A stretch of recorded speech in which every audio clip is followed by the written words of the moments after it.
கர்த்தருக்குள் பிரியமானவர்களே, ஜூன் 25 இன்றைய பனித்துளிகளின் தலைப்பானது முகம் பார்க்கும் கண்ணாடி. வசனம் யாக்கோபு 1வது அதிகாரம் 23வது வசனம். ஒருவன் திருவசனத்தை கேட்டும் அதன்படி செய்யாதவனானால் கண்ணாடியிலே தன் சுபாவ முகத்தை பார்க்கிற மனுஷனுக்கு ஒப்பாயிருப்பான். பேரழகி என்று ஆப்பிரிக்க இளவரசி ஒருத்தி தன் குடிமக்களால் வர்ணிக்கப்பட்டாள். அது நிமித்தம் அவளுக்குள் ஒரு பெருமை இருந்தது. அவள் எல்லையில்லாத மகிழ்ச்சியுடன் இருந்தாள். ஆனால் ஒரு நாள் அந்த மகிழ்ச்சிக்கு பங்கம் வந்தது.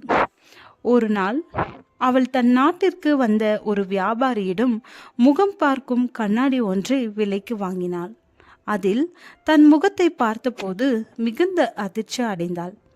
இதுவரை நினைத்திருந்தபடி தான் அழகு இல்லை என்பதை புரிந்து கொண்டாள். தான் அசிங்கம் என்பதை உணர்த்திய கண்ணாடியை கீழே எறிந்து உடைத்து விட்டாளாம். அவர்கள் நீதியின் மார்க்கத்தை அறிந்த பின்பு தங்களுக்கு ஒப்புவிக்கப்பட்ட பரிசுத்த கற்பனையை விட்டு விலகுவதை பார்க்கிலும் அதை அறியாதிருந்தார்களானால் அவர்களுக்கு நலமாயிருக்கும். தேவனுடைய கற்பனை கூட ஒரு கண்ணாடிதான். அது நம்முடைய பாவங்களை சுட்டி காட்டுகிறது. 10 கற்பனை வேண்டாம் என்று ஒதுக்கி விடுவதால் நம்மிடம் பாவம் இல்லாமல் போய்விடாது. அதே சமயம் நாம் மேலோட்டமாக தேவனுடைய கற்பனைகளை கை கொண்டு நம்மை நாமே திருப்திப்படுத்தி கொள்ளவும் முடியாது. பிறரை வெறுப்போடும் கோபத்தோடும் மனக்கசப்போடும் பார்க்கும்போது கொலை செய்யாதிருப்பாயாக என்கிற கற்பனையை நாம் மீறுகிறோம்.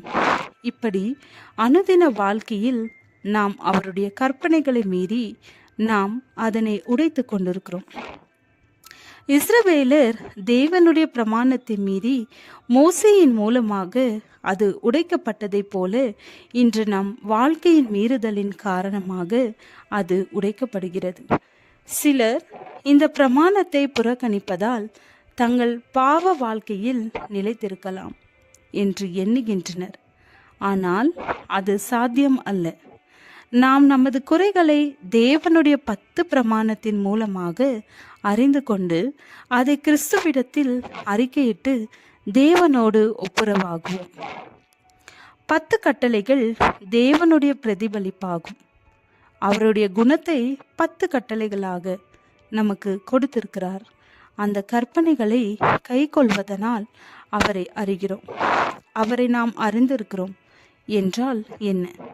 அவருடைய கற்பனைகளை அறிந்து அதை கை கொள்ளுகிறோம். கற்பனைகளை அறியாதவன் எப்படி அவரை அறிய முடியும்? ஜெபம். பிதாவே, உம்முடைய கற்பனைகளை கை கொண்டு நடக்கிற பாக்கியத்தை தாரும். இயேசுவின் நாமத்திலே ஆமென்.